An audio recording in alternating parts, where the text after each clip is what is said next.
The following review is intended for entertainment purposes and targeted for adult fans of the series.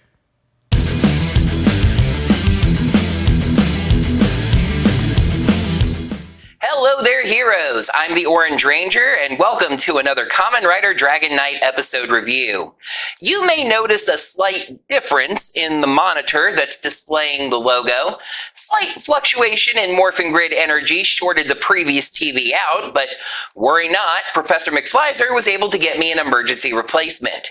Gambled hamburger shards, Professor.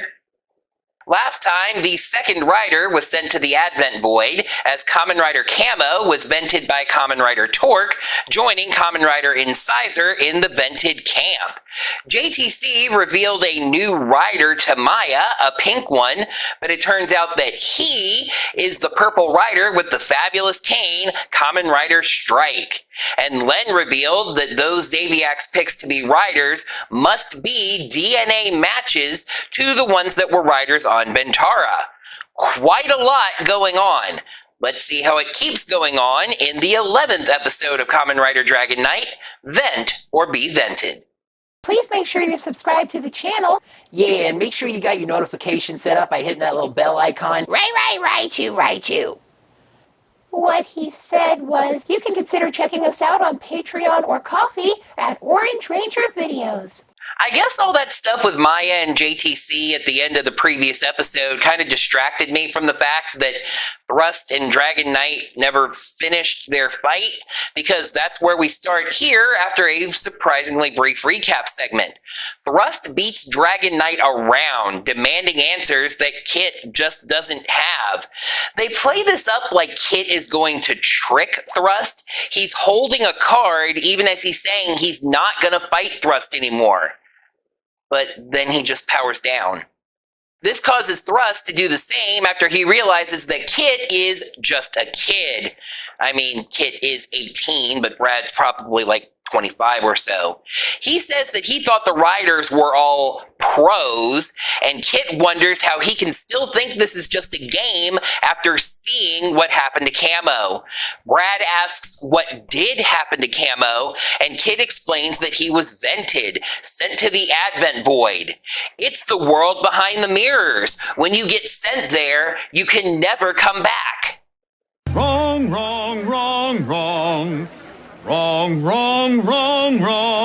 I kind of hate to call the show out on a flaw within its own logic, but Kit is mixing up concepts here. Ventara is the world behind the mirrors, and we see riders and monsters go back and forth between Ventara and Earth all the time. The Advent Void is a different place entirely, sort of a limbo dimension where defeated riders are trapped after they're vented. Okay, I guess that makes sense. To his credit, Brad catches on to things and understands things a lot faster than Kit, realizing that Wing Knight was right when he said that this was a war, and then he leaves, saying he needs to go see somebody. Kit, who is clearly, I won't go as far as saying injured, but weakened, goes home to talk to Len about all this, but Len is asleep and won't wake up. Kit slumps down by the couch and is frustrated about everything going on. And then his dad is sitting in a chair across from him, asking him to talk to him. Kit says he tried to tell one of Xaviax's riders the truth, but he doesn't think it went well. His dad asks him if he thinks he knows the truth, and then glances at Len. Obviously, I'm not going to explain just yet what these dad visions that Kit keeps having are, but even if it is his dad speaking to him somehow, I don't think the day after he learned that a so-called friend that wanted him to defeat Wing Knight was working for Xaviax is really the best time to try the Don't Trust Len routine again. And then just like that, the vision is gone. Brad is walking around the city trying to call Charlie, but he won't answer. He wanders into this warehouse kind of place, and who should be waiting for him there but Drew, showing his deck to explain who he is. He explains all about Xaviax tricking them all, says if they can team up and defeat Xaviax, Brad will get his life back, and Drew will be free. Brad actually seems on board with all this at first, but then Drew pushes it just a little too far. For whatever his motivations may be, I'll actually get back to this later, saying that they need to defeat Xaviax and Wing Knight. You see, Brad, okay, I don't know if he noticed the same thing Kit did about everybody going after Wing Knight working for Xaviax, but he's hearing mixed messages and getting confused about all this. He stomps off, demanding some time alone to think, and Drew screams after him that he needs his help or he's going to get vented. Whiny man. A weird little scene follows here. How many of you remember Michelle? You may have to go back to the reviews before I resumed reviewing this show, but there was an episode where Maya was forced to shadow a real female dog of a reporter. That was Michelle. Trent and Maya get the Men in Black idea of checking the tabloids for reports on the Pink Rider, finding some stories that line up with what JTC is claiming. But then Michelle calls, demanding some transcripts of her stories that Maya was supposed to write. Michelle gets the instinct that Maya is working her own angle, even grabbing her little recorder to get ready to steal an idea. But Maya finally gets it through to Trent to ring the "a customer just walked in" bell, giving her an excuse to hang up. That was a great scene. Back over at Kit's, Len wakes up and, taking a look around the room, sees pictures of Kit and his dad, a clearer picture of what Kit has lost. He sees Kit asleep on the floor right by the couch he was sleeping on, somehow having gotten a hold of Len's jacket and using it as a little blanket, and that's super friggin' cute. Len takes it back as the phone rings, tossing a pillow onto Kit's chest. Yeah, that's going to replace the jacket blanket. Len walks out just as Maya's voicemail begins, him not hearing what she says. She explains about JTC and the new rider, but says she's not sure how to find the new rider. Then Lacey walks in, asking who wants coffee, and she says that she has an idea, telling Lacey to come along, and Trent also follows. I've got it! Arson! So who's running the bookstore? Kit wakes up, sees that Len left without a word, and kicks the couch. I keep using great scene too early. We cut to Brad, angrily still trying to reach Charlie, but then Charlie appears right behind him. He calls out Xaviax for lying, and Xaviax admits it outright, and says it doesn't really matter. He still has the one piece of evidence that can clear Brad's name, and Brad is not going to get it until he vents Wing Knight. Brad says there's another way he can get that piece of evidence, ripping Xaviax into little pieces. Xaviax says that's not gonna happen, and as he jumps onto a bench and transforms into his alien form, he says that Brad has two options: vent or be vented. Roll credits. Let's make up for a little bit of time here. Lacey got Trent a really cheap Halloween monster costume at the thrift store. They're going to try the whole luring the hero out by pretending it's a monster attack idea that Bulk and Skull have done before. They know it's really silly, but they're going to try it anyway. But as Trent and Lacey run off, Maya hears the mirror shimmers and sees a crow stalking a jogger. She follows until that monster emerges, but then the Pink Rider jumps out of nowhere, kicks the monster back into Ventara, and follows. Maya took some pictures with her digital camera, but for some reason, none of them turned out. Kit rides around a bit and then stops in the same area, having also heard the shimmers. Conveniently nearby Maya, he transforms and heads to Ventara, taking on the monster with the Pink Rider. Maya watches and takes some pictures, though I don't think her pictures of Ventara through a window are going to turn out. But then here's police sirens approaching, and realizes she entirely forgot about Trent and Lacey. Len rides along to join the fight, but is intercepted by Brad. Len again tries to explain to Brad exactly what's going on, but obviously Brad is aware of this at this point and has made his decision. The only way he's going to get his life back is to do what Xaviax tells him. and that means Wing Knight has to go. Len tries to get around him to get to the monster fight, but Brad will not let him pass. And Len finally decides to make like BK and tells Brad that he can have it his way. The two of them transform and head to Ventara. Thrust keeps insisting that he has no choice, but Wing Knight is not convinced, saying people always have a choice, and not pulling any of his punches. It's a very good back and forth fight, with Wing Knight using Sword Vent and Thrust Strike Vent. Dragon Knight and the Pink Rider fight the monster, and one thing I like about the fight choreography is that it's clear that Pinky is not fighting alongside Kit.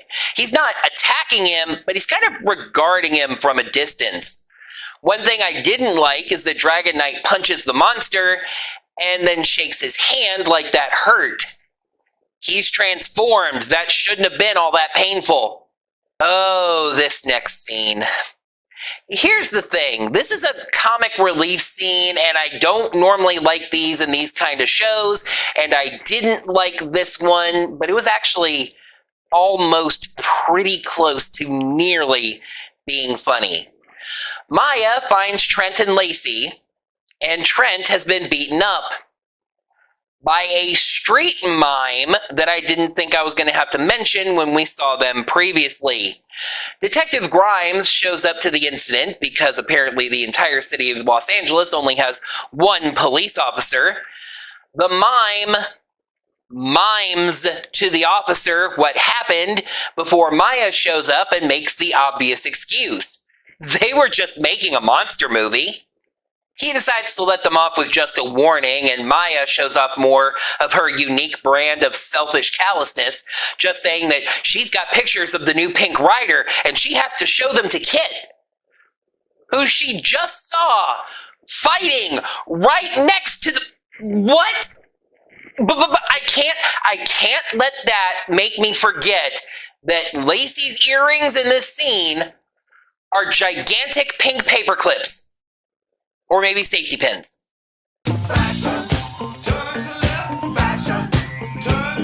So when I'm writing these reviews, I'll usually watch a scene, pause it when it cuts to the next scene, and recap that scene. In this case, when I paused it right at the very start of the next scene, it was Dragon Knight activating his final vent. That escalated quickly. Dragon Knight destroys the monster, then turning to Pinky to ask who he is. He tells the alien that this is his world. Right off the bat, he's wrong about that, but I guess he doesn't know about Ventara just yet, does he?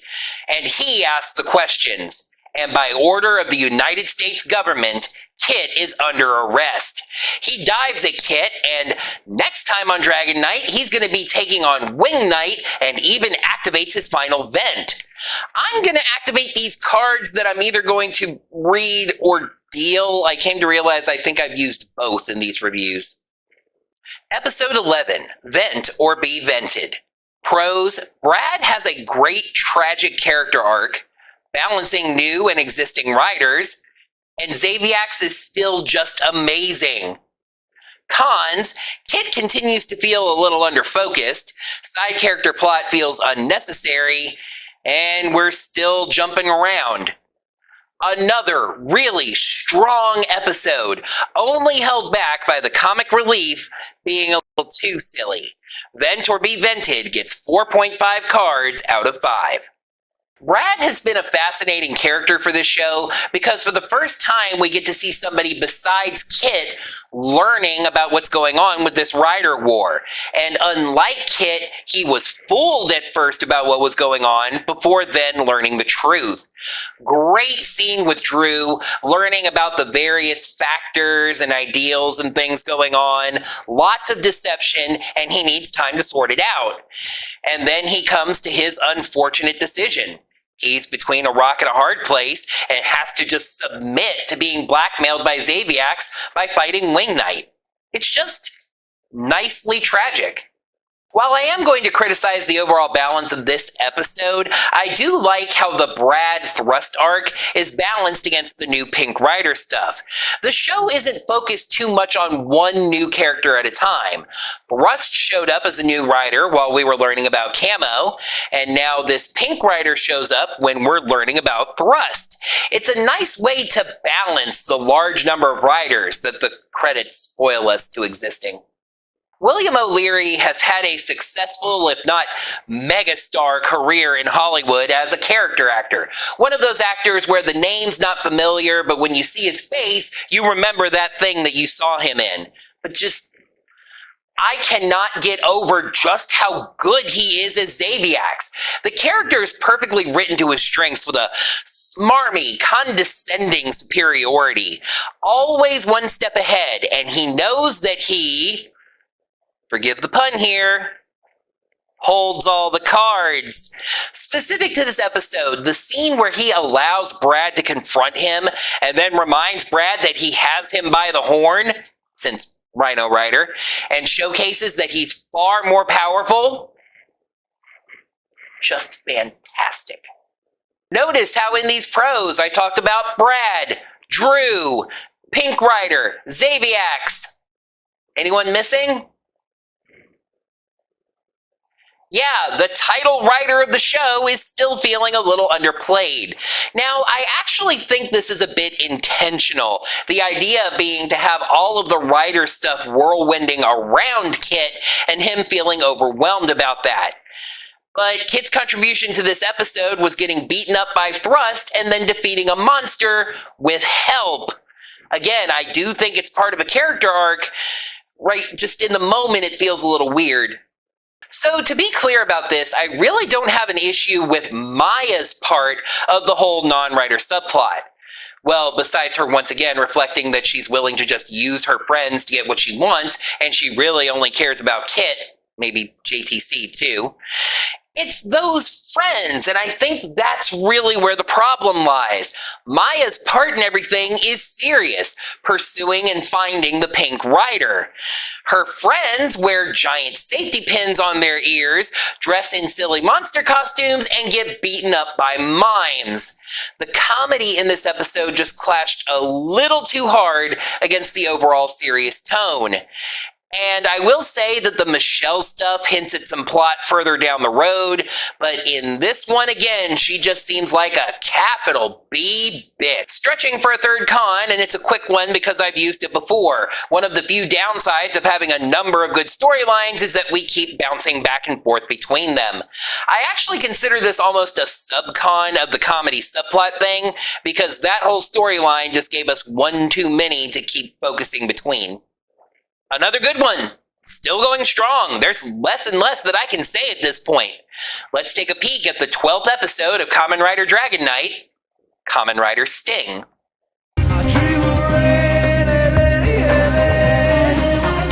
No, not that one. Oh my God! It's Sting! No, not that one either. Tricked into thinking he's working for a secret agent, Kamen Rider Sting fights Dragon Knight, who he thinks is an alien. Wing Knight and Thrust fight nearby, but Wing Knight is hesitant to vent another rider. And that is going to do it for another Kamen Rider Dragon Knight episode review. Thank you, heroes, so much as always for watching. Now that the video's done, you can let me know what you thought of this episode, as well as my review of it, down in the comments below. And while you're down there, make sure you smack that thumbs up button to let me know that you enjoyed this video. Until next time, heroes, may the power of the cards protect you. Last time, the second rider was sent to the Advent Void as Kamen Rider Last time, the second rider was sent to the Advent Void as Kamen Rider Camo was vented by Kamen Rider Torque, and then shakes his hand like it hurt. One thing I didn't like is the Dragon Knight fight, who see just, and that is going to do it for another,